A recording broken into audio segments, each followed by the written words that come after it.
বহমান, তবু আমি নদীর বদলে পাহাড়টাই কিনতাম। কারণ আমি ঠকতে চাই। নদীটাও অবশ্য কিনেছিলাম একটা দ্বীপের বদলে। ছেলেবেলায় আমার বেশ ছোট্টখাটো ছিমছাম একটা দ্বীপ ছিল। সেখানে অসংখ্য প্রজাপতি। শৈশবে দ্বীপটি ছিল বড় প্রিয়। আমার যৌবনে দ্বীপটি আমার কাছে মাপে ছোট লাগলো। প্রবহমান ছিপছিপে তন্বী নদীটি বেশ পছন্দ হলো আমার। বন্ধুরা বলল, ওইটুকু একটা দ্বীপের বিনিময়ে এত বড় একটা নদী পেয়েছিস, খুব জিতেছিস তো মাইরি। তখন জয়ের আনন্দে আমি বিহ্বল হতাম। তখন সত্যি আমি ভালোবাসতাম নদীটিকে। নদী আমার অনেক প্রশ্নের উত্তর দিত। যেমন, বলতো আজ সন্ধ্যাবেলা বৃষ্টি হবে কিনা। সে বলতো, আজ এখানে দক্ষিণ গরম হাওয়া। শুধু একটা ছোট্ট দ্বীপে বৃষ্টি, সে কি প্রবল বৃষ্টি যেন একটা উৎসব। আমি সেই দ্বীপে আর যেতে পারি না। সে জানতো, সবাই জানে, শৈশবে আর ফেরা যায় না। এখন আমি একটা পাহাড় কিনতে চাই। সেই পাহাড়ের পায়ের কাছে থাকবে ঘন অরণ্য। আমি সেই অরণ্য পার হয়ে যাব। তারপর শুধু রুক্ষ কঠিন পাহাড়, একেবারে চূড়ায় মাথার খুব কাছে আকাশ, নিচে বিপুলা পৃথিবী, চরাচরে তীব্র নির্জনতা। আমার কণ্ঠস্বর সেখানে কেউ শুনতে পাবে না। আমি শুধু 10 দিককে উদ্দেশ্য করে বলবো, প্রত্যেক মানুষই অহংকারী। এখানে আমি একা। এখানে আমার কোনো অহংকার নেই। এখানে জয়ী হবার বদলে ক্ষমা চাইতে ভালো লাগে। হে 10 দিক, আমি কোনো দোষ করিনি। আমাকে ক্ষমা করো, ক্ষমা করো, ক্ষমা করো।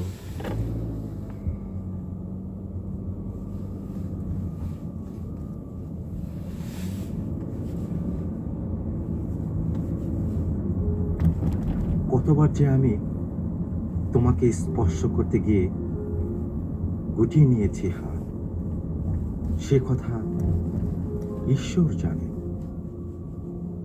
তোমাকে ভালোবাসার কথা বলতে গিয়েও কতবার যে আমি সে কথা বলিনি, সে কথা আমার ঈশ্বর জানে। তোমার হাতের মৃদু কড়ানাড়া শব্দ শুনে জেগে উঠবার জন্য দরজার সঙ্গে চুম্বকের মতো আমি গেঁথে রেখেছিলাম আমার কর্ণযুগল।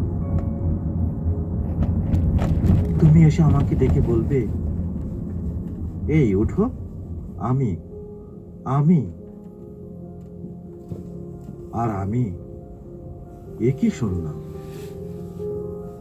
এ মত উল্লাসে নিজেকে নিক্ষেপ করব তোমার উদ্দেশ্যে। কতবার যে এরকম একটি দৃশ্যের কথা আমি মনে মনে কল্পনা করেছি,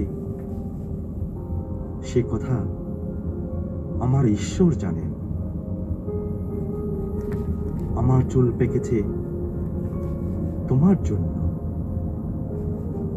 আমার গায়ে জ্বর এসেছে তোমার জন্য। আমার ঈশ্বর জানেন, আমার মৃত্যু হবে তোমার জন্য। তারপর অনেক দিন পর একদিন তুমিও জানবে, আমি জন্মেছিলাম তোমার জন্য, শুধু তোমার জন্য।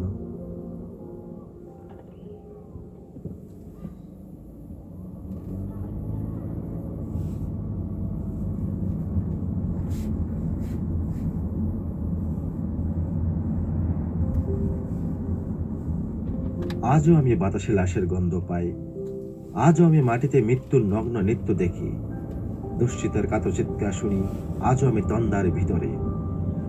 এ দেশ কি ভুলে গেছে সেই দুঃস্বপ্নের রাত, সেই রক্তাক্ত সময়?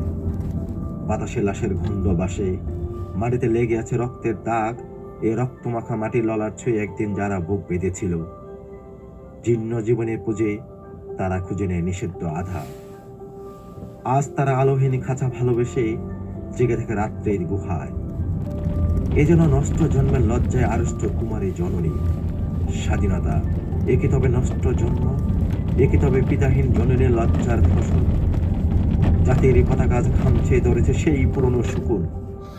বাতাসে লাশের গন্ধ, নিয়ন আলোয় তবু নর্তকী দেহে দুলে মাংসের তুফান, মাটিতে রক্তের দাগ, চালের গুদামে তবু জমা হয় অনাহারী মানুষের হার। এ চোখে ঘুম আসে না, সারা রাত আমার ঘুম আসে না। তন্দার ভিতরে আমি শুনি দস্যিতার করুণ চিৎকার, নদীতে পানার মতো ভেসে থাকা মানুষের লাশ, মুন্ডহীন বালিকার কুকুরে খাওয়া বিভৎস শরীর ভেসে ওঠে চোখের এই ভিতরে। আমি ঘুমোতে পারি না, আমি ঘুমোতে পারি না। রক্তের কাফনে মোরা, কুকুরে খেয়েছে যারে, শুকুনে খেয়েছে যারে, সে আমার ভাই, সে আমার মা, সে আমার প্রিয়তম পিতা। স্বাধীনতা সে আমার স্বজন হারিয়ে পাওয়া একমাত্র স্বজন। স্বাধীনতা সে আমার প্রিয় মানুষের রক্তে কেনা অমূল্য ফসল। ধর্ষিতা বোনের শাড়ি, ওই আমার রক্তাক্ত জাতির পতাকা।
একদিন চাঁদ উঠবে না, সকাল দুপুরগুলো মৃত চিহ্নে স্থির হয়ে রবে। একদিন অন্ধকার সারা বেলা প্রিয় বন্ধু হবে। একদিন সারাদিন সূর্য উঠবে না। একদিন চুল কাটতে যাব না সেলুনে। একদিন নিদ্রাহীন চোখে পড়বে ধুলো। একদিন কালো চুলগুলো খসে যাবে। একদিন কিছুতেই গন্ধরাজ ফুল ফুটবে না। একদিন জনসংখ্যা কম হবে এই শহরে। ট্রেনের টিকিট কেটে একটি মানুষ কাশবনে গ্রামে ফিরবে না।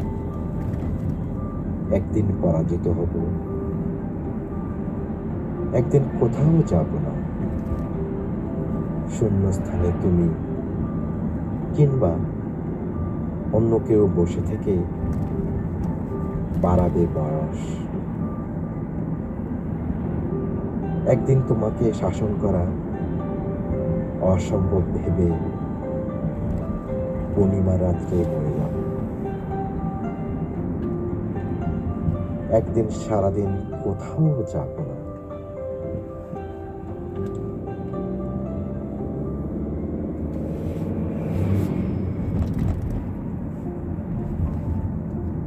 ফুলের মতো দেয়ালটাতে একটি প্রজাপতি দুঃসাহসে বসলো এসে আলোর মুখোমুখি। চিত্রিত নয়, কালো রঙের পাখনা দুটি মেলে। এবার বুঝি এলে? দেয়াল জুড়ে লাগলো তার ঘরে ফেরার কাঁপন। প্রাণের মাঝে ফিরল বুঝি চিরকালের আপন। ভালোবাসার অর্ঘ্য দিয়ে মৃত্যুখানি কেনা শেষ করেছি প্রথম দিনে, হয়নি শুধু চেনা।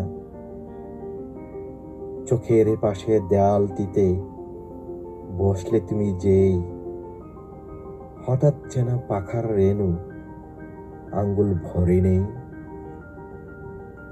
এমন করে পরের ঘরে দেয়ালে কেউ বসে, হঠাৎ যদি ভালোবাসার পলেস্থার খসে। আলিঙ্গনে বন্দি করে প্রতীক বাহু পাশে, হঠাৎ যদি এই আমাকে অন্যে ভালোবাসে। রূপান্তরে পরিবে তোর ক্লান্ত দুটি ডানা। চিত্রিত নয়, কালো রঙের পৃথিবী এক টানা। আমি কেমন?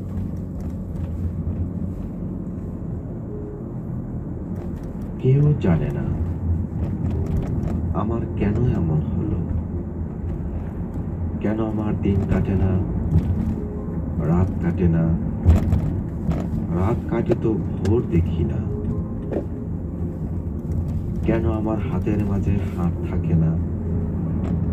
কেউ জানে না, কেউ জানে না। নষ্ট রাখির কষ্ট নিয়ে কতটা পথ একলা এলাম। পেছন থেকে কেউ বলেনি করুণ পথিক, দুপুর রোদে গাছের নিচে একটু বসে জিরিয়ে নিও। কেউ বলেনি ভালো থেকো, সুখেই থেকো। যুগল চোখে জলের ভাষায় আসার সময় কেউ বলেনি মাথার কসম আবার এসো। জন্মাবধি ভিতরে এক রঙিন পাখি কেঁদেই গেল। শুনল না কেউ ওই দ্রৌপদী ডাক। চৈত্রাগুনে জ্বলে গেল আমার বুকের গৃহস্থালী। বলল না কেউ তরুণ তাপস এই নে চারু শীতল কলস। লন্ডভন্ড হয়ে গেলাম, তবু এলাম। ক্যাঙ্গারু তার শাবক নিয়ে যেমন করে বিপদ পেরোয়, আমিও ঠিক তেমনি করে সভ্যতার শুভ্রতাকে বুকে নিয়ে দুঃসময়ে এতটা পথ একলা এলাম। শুশ্রূষাহীন কেউ ডাকিনি, তবু এলাম, বলতে এলাম ভালোবাসি।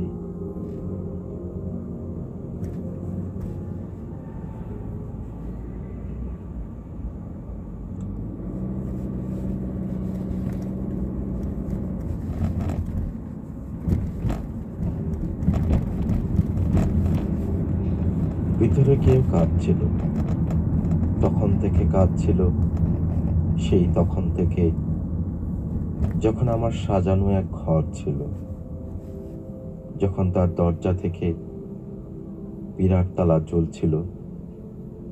ভিতরে কেউ কাঁদছিল, তখন থেকে, যখন থেকে তোমার মতো কারোর দিকে দেখার দুটো চোখ ছিল। যখন কিছু বলতে গিয়ে হঠাৎ করে ভয় ছিল, নাম করে যে ডাকবো তখন সেই সাহসের টান ছিল। তখন থেকে কাঁদছিল, ভিতরে কেউ কাঁদছিল। কানে আমার যাচ্ছিল, বোকা যেমন সে নিজে নয়, এরকমই ভাবছিল। ভিতর থেকে ভাবছিল অন্য কেউ কাঁদছিল। যখন তোমার গাছে গোলাপ ধরছিল, তখন আমার বুকটা ভীষণ কাঁপছিল। যখন তোমার হাতে আমার হাত ছিল, তখন আমার মনটা কেমন করছিল। তখন তোমার সাগর উঠে পাহাড় কিছু ভাঙছিল। চোখের পরে ঠোঁটের পরে শূন্যতার হাত ছিল, বুকের পরে স্তব্ধতার ভাব ছিল।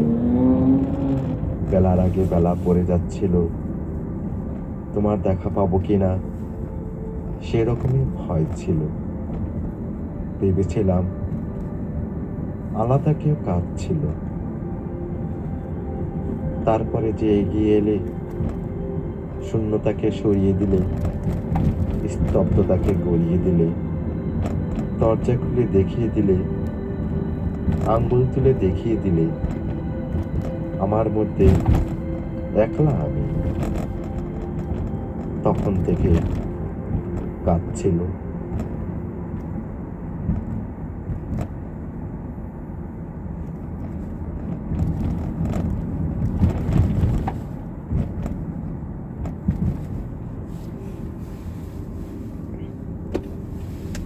বসন্ত দিনে আমাদের দেখা হয়নি, বসন্ত দিনে আমাদের বিচ্ছেদ হলো।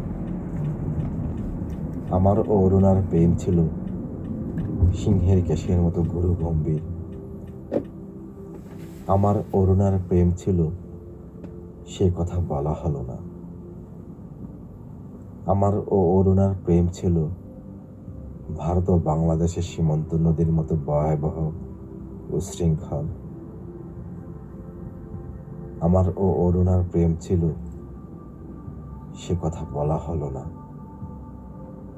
বোকারের পাহাড়ে উঠে দেখেছে শূন্যতা, আমাকে লিখেছে কাব্যিক বর্ণনা। পুরীর সমুদ্র তীরে বেড়াতে গিয়ে শুনেছে জলের নিঃসরণ, আমাকে লিখেছে হিংস্রতা, বালুকা বেলার ঘটনা, বিদেশি পর্যটকদের রৌদ্র স্নান, নিশিধারা।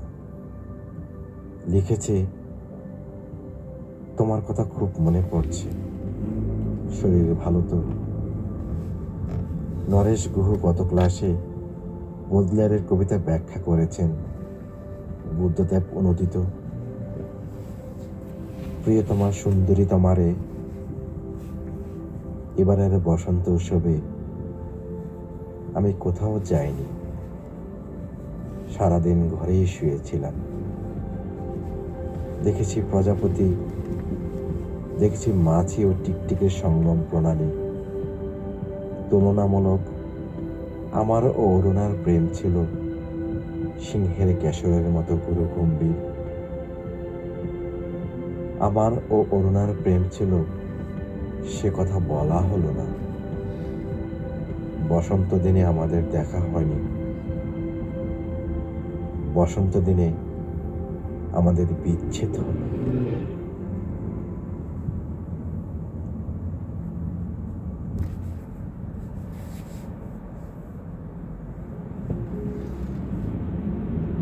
বাবু মশাইরা গ্রাম থেকে দুলুমাটি ঘষতে ঘষতে আপনাদের কাছে এসেছি। কি চাকচিকন শহর বানিয়েছেন গো বাবুরা। রোদ পড়লে, জ্যোৎস্না লাগলে মনে হয় কালকিনদের গা থেকে খসে পড়া রূপোর তৈরি একখানা লম্বা খোলস। মনের উনুনে ভাতের হাড়ি হাম দিয়ে আছে, চাল ডাল তরি তরকারি শাক পাতা কিছুই, কিন্তু জল ফুটছে টকবগিয়ে। বাবু মশাইরা লোকে বলেছিল, ভালুকের নাচ দেখলে আপনারা নাকি পয়সা দেন। যখন যেমন বললেন নেচে নেচে হদ্দ, পয়সা দিবেননি। লোকে বলেছিল, ভানুমতির খেল দেখালে আপনারা নাকি সোনার মেডেল দেন। নিজের করাতে নিজেকে দুঃখ করে আবার জোরে দেখালো। আকাশ থেকে সোনালি পাখির ডিম পেড়ে আপনাদের ভেজে খাওয়ালাম গরম অমলেট। ভাজা গাছে বাজিয়ে দিল ফুলের কুণ্ডু, সোনার মেডেল দিবেন নি। বাবু মশাইরা সেই ন্যাংটো বালা থেকে অবশ্য ঘরে ফিরব, মুখের সোনার মেডেল টাঙিয়ে, আর বউ বাচ্চাদের মুখে ফাটা কাপা শুকনোর হাসি ফুটিয়ে বলবো, দেখিস আমি মারা গেলে আমার গা থেকে গজাবে চন্দন গন্ধের পথ।